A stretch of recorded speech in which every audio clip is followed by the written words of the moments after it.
Most businesses in the United States are small, and unlike many of their large counterparts that are subject to corporate income taxes, the vast majority of small businesses are organized as pass-through entities where the taxes are paid by their owners at individual rates.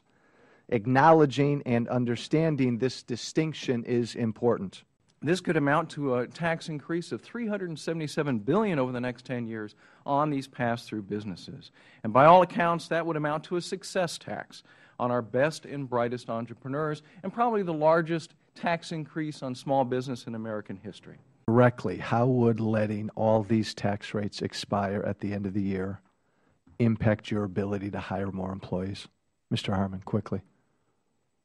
Significant influence and impact by having the taxes expire. I mean, we'd have to go back kind of in a constriction mode. I mean, a survival mode.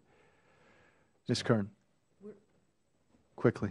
We're surviving on margin thin, just razor thin margins right now that are very difficult to maintain. And if they undo these tax codes, then it's definitely not going to help us survive. Well, as I mentioned before, I'm not opposed to paying my fair share and have been paying my fair share of taxes for the past 31 years. It's when the tax structure is out of whack that it kind of I think upsets people. The point here is that higher taxes on these businesses is counterproductive. It does have economic impacts no matter how you define what that business is.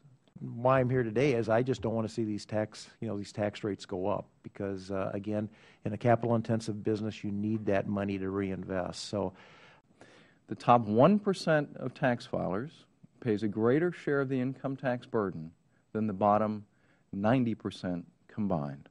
So that top 1%, which is comprised of about 1.4 million tax filers, pays close to 40% of the income taxes today.